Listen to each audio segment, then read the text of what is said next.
Welcome to LinkedUp, Breaking Boundaries in Education, a podcast that focuses on what is happening in education today, connecting everyone to the movers and shakers that are breaking boundaries in the education arena.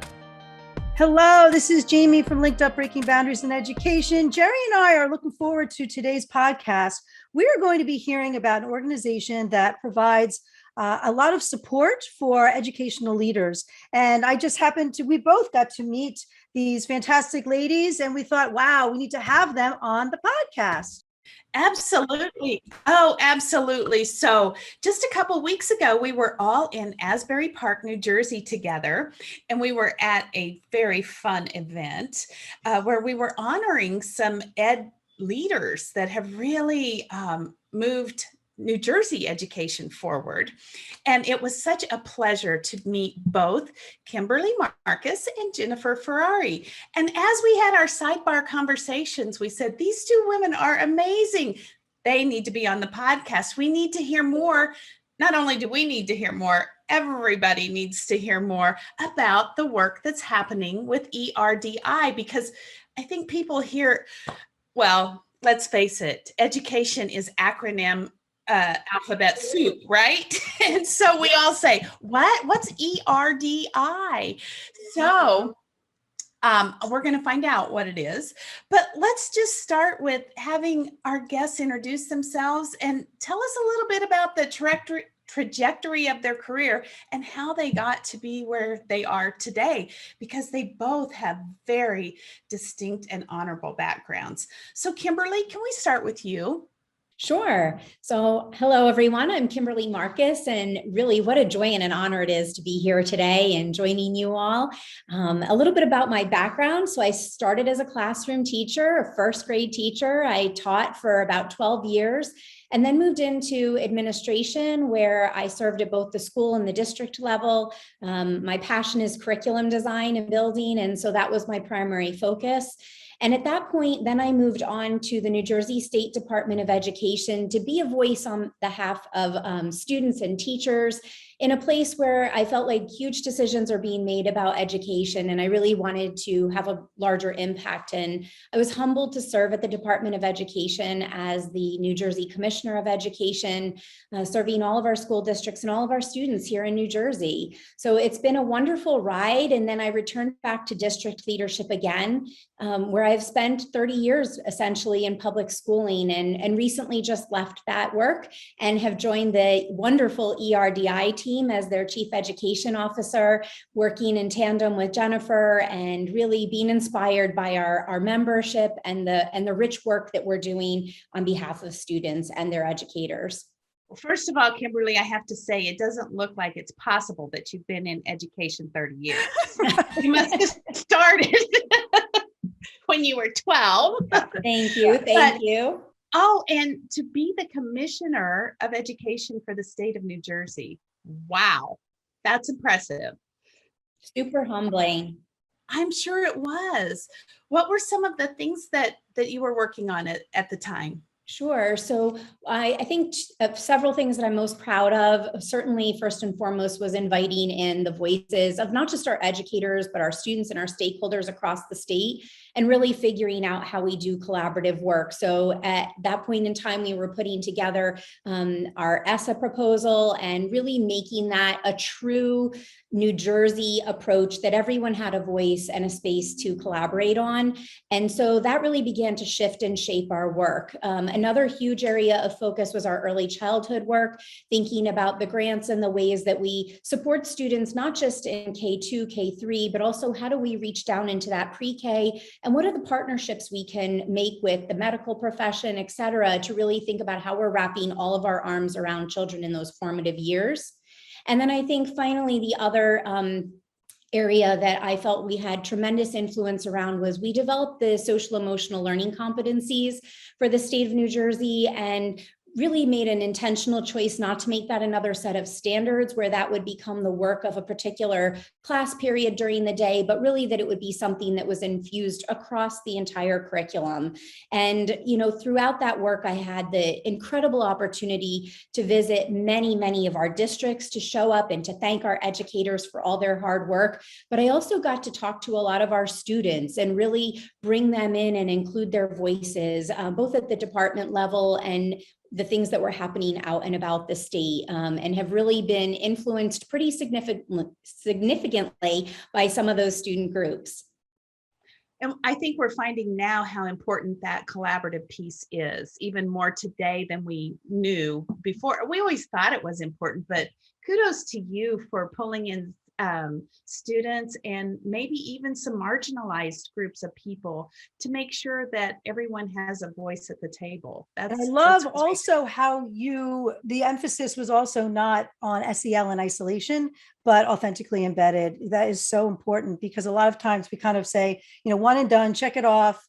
Or like you said, they do it in the class and then they go, or a separate class, and then go back to the classroom, and it's all kind of left in that other room. So it really is important. It's how, what we all should be having as part of our everyday lives throughout our day, right? So it makes much more sense. Yeah, thank you, Jamie. And that was really, I think, a part of where student voice was really critical. I had found a group of students online called the New You Team, and I was determined wherever they were in the country to go find them and visit them. And it turned out they were about 20 minutes from my office.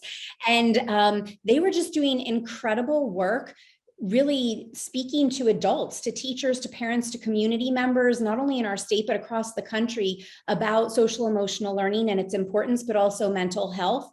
And from a student perspective, what are their needs? What are the tools? What are the best ways to support as an educator, as a parent, in that environment? So again, we really have to incorporate student voice. It's something I'm deeply passionate about. And I think they really are what this work is all about. And their voices have to be present, literally and figuratively, in the conversation always.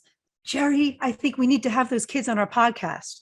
Me too. Oh, they would love it. You're going to have to point us in that direction. Mm-hmm. Happy to. Yes. All right, Jennifer, let's hear it.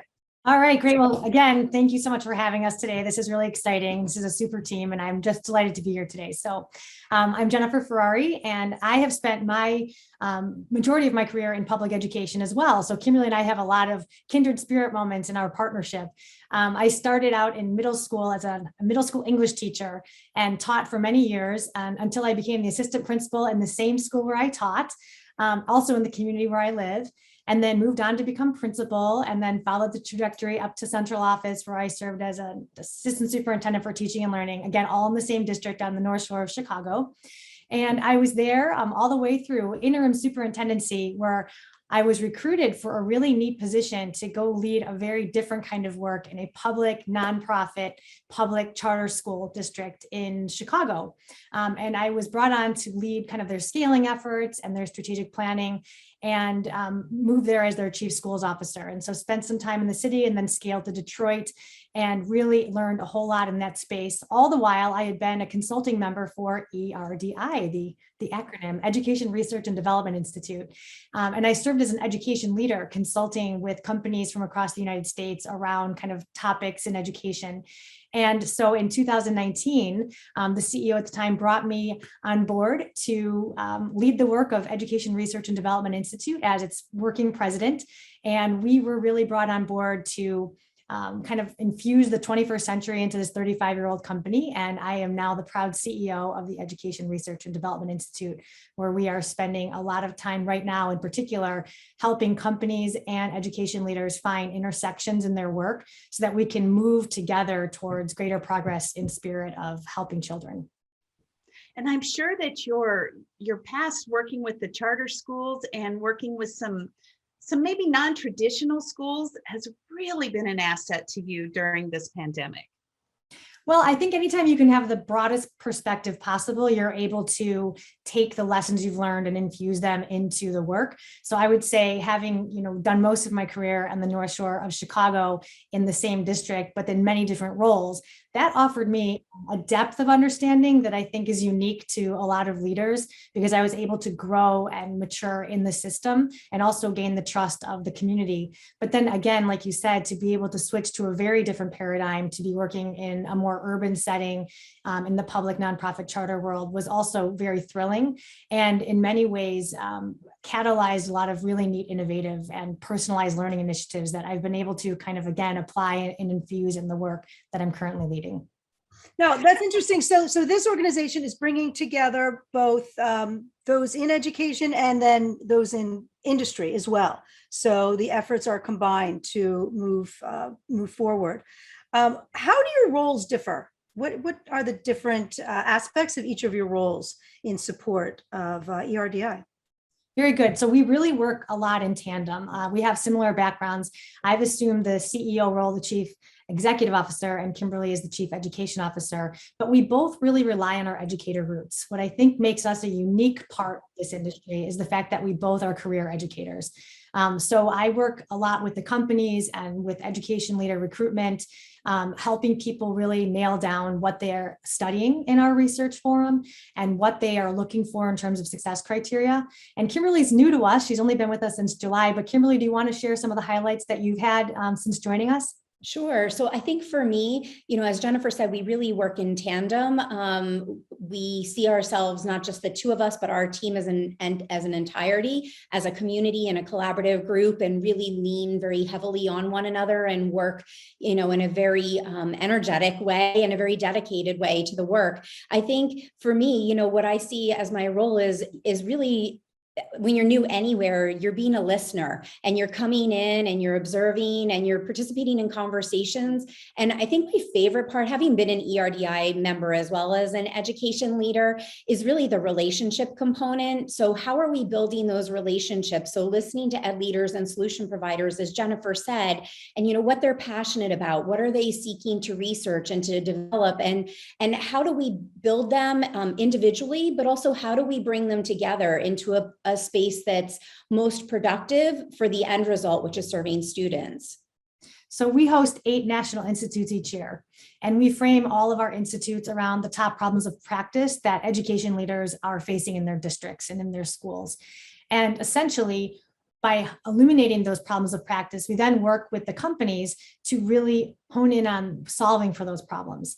And so the way that this really great company works for 35 years is taking the best insights from the entire industry and bringing them together. So our education leaders come to learn from one another. It's a time for them to really see what's on the cutting edge of design, but it's also a time for them to engage in really powerful discourse and discussion with peers from across the nation. So as an education leader myself, that was by far the highlight of the experience. It's dialogical. It's an opportunity to just listen and learn almost by osmosis from those that you respect, in all different parts of the United States. So the companies often come with different research questions. Sometimes they're developing a product and they're really trying to empathize with education leaders to understand what the pain points are. Like, what are you losing sleep over? Help us really understand. Other times they're about to launch a product and they have great faith that it's going to make a tremendous impact in the education world, but they're looking for the educator language and the best way to convey those value propositions so that people can understand truly the value and the magic of their product or service. Other times people are trying to intuit what the future will hold. So our education leaders have their ears to the ground. They're living this work every single day.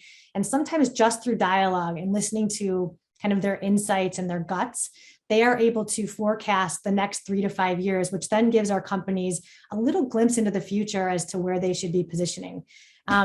It's a really neat way to grow, learn, think, process, and to be creative. So I really enjoy it every single day, and I think it really adds a great value. So often, companies come to the table with great ideas, but they design in isolation, and that's when we run these parallel lines. And it's not until these two intersect and that we're working collaboratively towards outcomes that we actually have the best opportunity for impact. It's so important, this work, because just like you said, they cannot work independently. If ed tech companies are there to, or companies in general, there to serve schools, there has to be dialogue. There has to be a merging of, what is your problem? This is how we can solve it. And I love from the perspectives of all end users, right? Of all stakeholders involved. How you mentioned being members. So are school districts members? Are individual leaders members? How do people become members? How do companies become members? So yes, and everybody is a member. So on the company side, solution providers is what we call them, because they are truly creating the solutions for our problems. They join at an annual membership fee, and they become part of the ERDI community for the whole year, where they're able to take advantage not only of the institutes, but all of the other assets that we have, from exec chats to conversations, strategic introductions, opportunities for thought leader events, and so forth. And then education leaders are members in perpetuity. So it's a nomination-based organization. So in order to become an education leader from the district, you must be nominated by an industry peer. So there's this kind of internal vetting, if you will, where one leader opens the door for another leader, opens the door for another leader. We go through a pretty extensive interview process where we learn, again, their values, what they bring to the table, their expertise and insights, so that we can really shape a well-rounded team. Because again, our whole model is based on offering wonderful, rich feedback that will help shape and influence those products and services that are ultimately helping students across the country. Right, because the vendors are really depending on you to bring forth people that have a diverse background. I'm wondering, can you give us an example of a problem of practice that you're hearing about, or something that's being worked on at this time? Yeah, we can. There's been several. Even before the pandemic, we've been having the conversation about the job force changing at rapid pace, and that we have to begin to broaden the definition of student success. We have to start thinking non-binarily around success criteria for children and for students. And so things like micro-credentialing, personalized learning, or student-centered design, having kids have access to different programs prior to even high school graduation, where they've already seeded kind of expertise in areas of interest, things like that. So companies hearing that and having the endorsement of the superintendents and the assistant superintendents to say, this is what we need, this is what the jobs of the future are calling for, they then start designing products, services, and offerings for school districts to begin to nurture and create and explore those kinds of possibilities in the public schoolhouse. Kimberly, anything you want to add to that? Yeah, absolutely. So I think one of the things I was thinking about is we're always listening to our membership to glean what are those problems of practice that are current, rather than just supposing them ourselves, but really getting, having those bubble up from current situations. And one of the things, we had an unconference recently, and one of the topics that surfaced was around recreating the professional development, the professional learning experience for educators. And I think it's so incredibly interesting how we've evolved over time, because for so long, somebody would come and give a presentation and you'd receive it, and then you might be energized and go back, but then you get back into your daily grind and your brain goes into its space it's always been in. And so change comes slowly. And I think what we've been seeing around this problem of practice is, both from the education leaders and the solution providers, is a rethinking of how do we really personalize and differentiate that in a way that it's not one size fits all, but recognizing that our educators are in various places and have strengths and areas that they're looking to improve or to focus on throughout the year.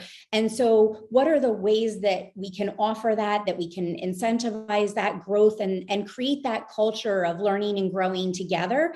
And so I think that's a real space that we've been in, is how can we shake the brain up from its expectation of this is what I'm going to get when I go to a PD day, to something entirely different and unexpected that moves us into a place that opens us up to change and innovation, and also feeling really validated and grown individually and not just as a collaborative. So I think that's definitely an area I've seen. And again, that social emotional piece.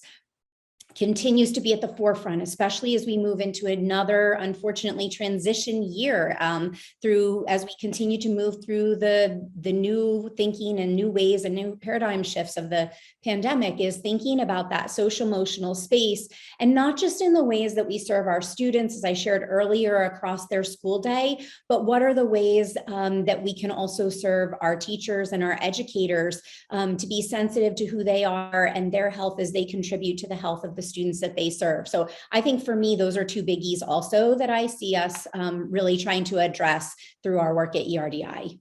Well, and not to always be the rosy optimist, I would say, I mean, none of us would wish the pandemic on anyone ever again, but there were many silver linings, and what it revealed and served as a catalyst for was new thinking around these topics. So even though we've been discussing them for many years, this called us to action faster and harder than ever before. So there, I really personally dislike the term learning loss. Kids didn't lose learning. They learned in lots of different ways, in things that maybe they wouldn't have pursued otherwise. My son pursued metalworking and foraging, and my younger son became pretty expert in fishing, and we were cooking as a family, and there were learnings that were happening all along the way, and kids are resilient, so they're going to be fine. But I think this just gave us license and a catalyst to think differently about what that can look like in school and what we can take with us from these lessons into the schoolhouse. I would say, again, on the professional learning side, again, doubling down on that, people learned in lots of different ways. We became masterclass learners, and we became book study learners on Zoom, and just, the world has shifted on us. And if we are smart as an education community, we will take that tidal wave of momentum and continue moving forward, because the world can't go back to the way that it was. And so these are exciting times, although challenging. It's interesting because a lot of the things you just mentioned, we talked about on our podcast. And I think Jerry and I have a great opportunity to see how there are struggles around the world that differ from people, for people at schools in different regions, but yet in the end, we ultimately have the same goals. But have you noticed, because you serve nationally, you each are from different areas, you come from different perspectives. Do you see, and you talked also, Kimberly, about differentiating to meet the needs of your members and, nationally, but do you see it the same, where there are a lot of different types of needs that schools have, yet in the end, there's that umbrella, these kind of, globally fit together? Yeah, so I would say that obviously different areas of the country are very different. I mean, if you think about us, we're so large that there are trends and different kind of styles that happen. But I will say one thing that we've heard across the board is the issue of leading for equity.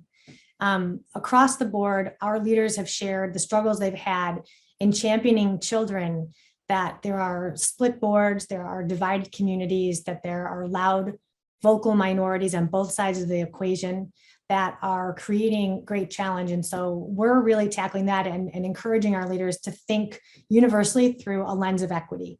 And that if that becomes your primary filter, it becomes part of your system's DNA. As a matter of fact, we're hosting a symposium this fall, a thought leader symposium in Chicago, where we're bringing both industry partners like ClassLink together with education thought leaders, again, from all parts of the country, to really dive deeply into the systems orientation of how you lead for children, and that you think first about culture and then strategy and then ultimately policy and advocacy. And that if you build those conditions of rich culture, I don't care where you are in the country, if you can build a consensus around what you believe and value, if you can create a theory of action that measures yourself against that vision, and if you can hold yourselves accountable, you're going to be fine. And so whether you apply that in the South, in the North, in the West, wherever you are, this becomes a universal theme that all school districts across the country are managing. And we're very excited to be brave enough to tackle this work with really great thought leaders.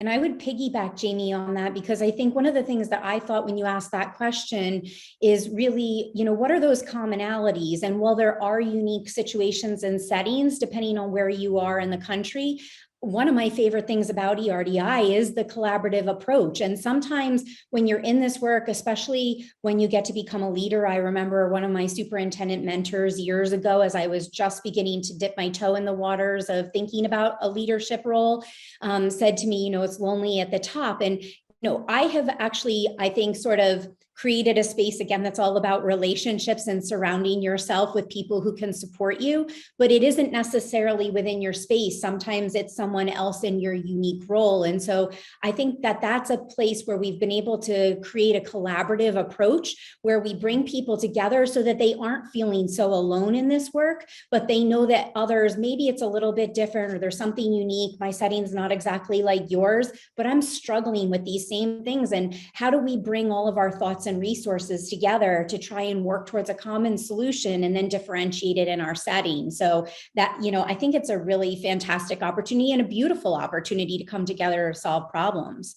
Absolutely. That collaboration, we all come with our individual perspectives, and then through that work together, collaborating, we come out with some type of universal global solution, yet can differentiate for our individual needs. But it comes from working together. We cannot work in a silo. It should never be lonely at the top.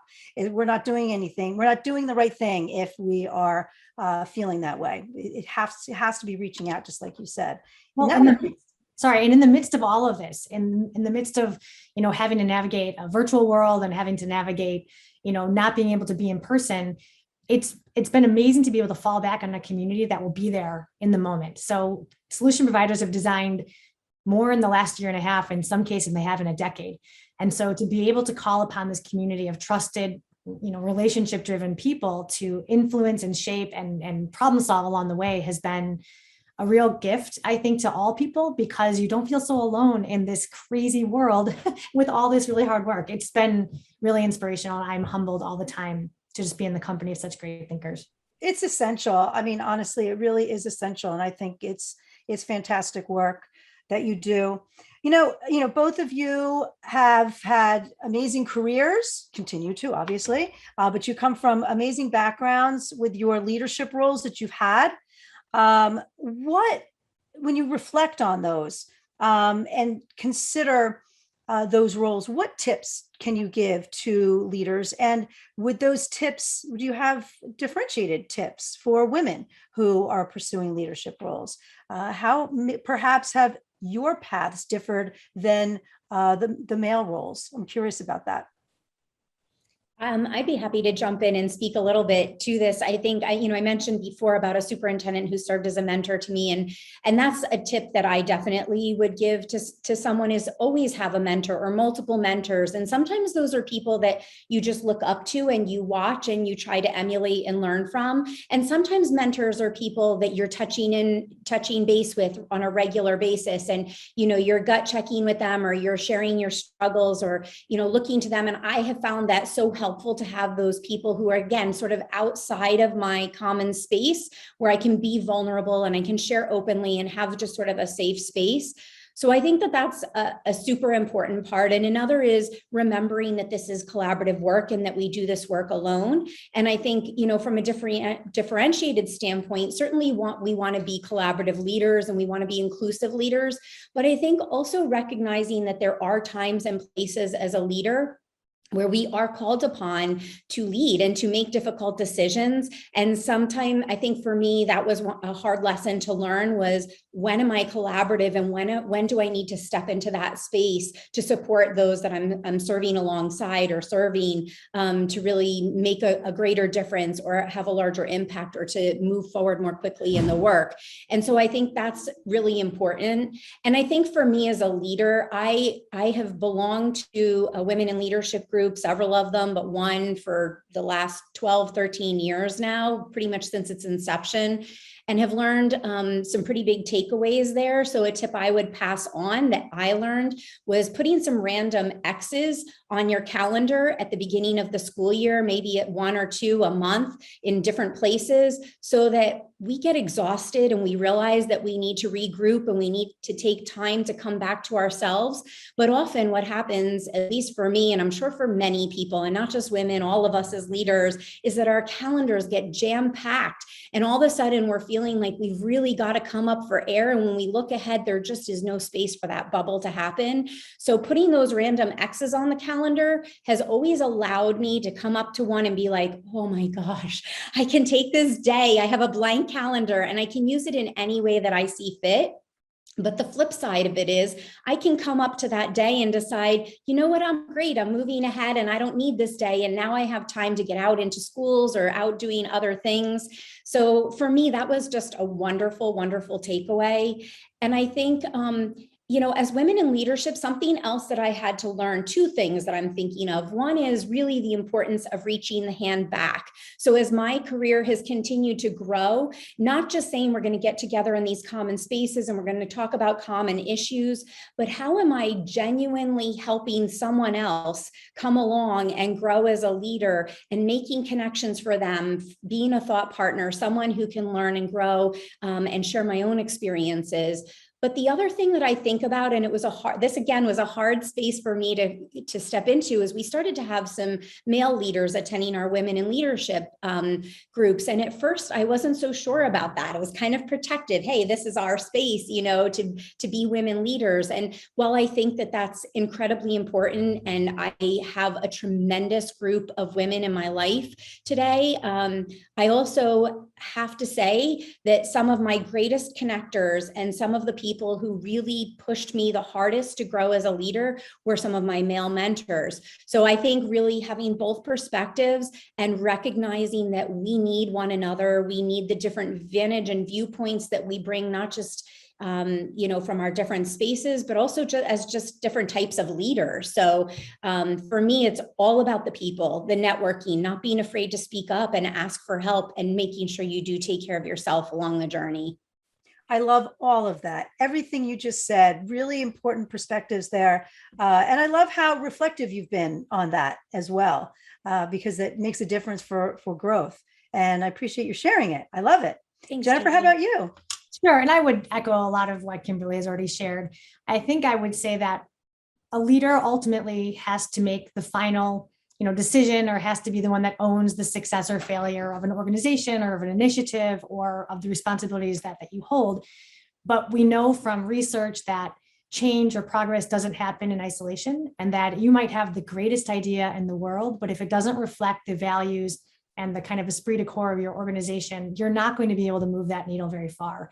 And so to me, leaders are responsible for finding all the assets in their space and giving people the liberties and the autonomy to lead and do what they do well. Because if we're giving everybody a chance to do what they can to strengthen the organization, you're going to have a very strong outcome.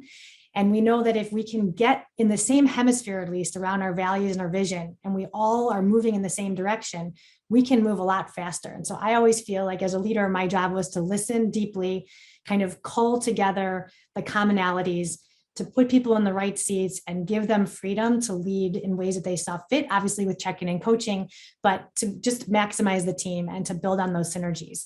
I would say as a female leader, I learned an interesting statistic that women often don't put their hat into the game. They don't put themselves out there unless they feel like they check all the boxes, where our male counterparts often will apply for a position based on potential.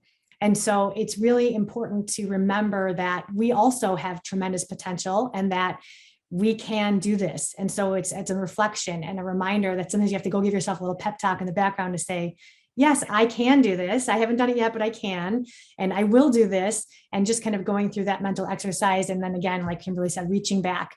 I make it part of my regular practice to reach out to mentees and people that I feel have great potential, because so often it's just that little tap on the shoulder. And again, like Kimberly had mentioned, many of them were men who said, hey, kid, it's time for you to move on to the next position. It's time for you to fly. I need you to come do this for me. And so just that little affirmation to tap someone from a female perspective goes a long, long way. And so I make it my point to, mirror back attributes and help people see the great gifts that they bring to the table.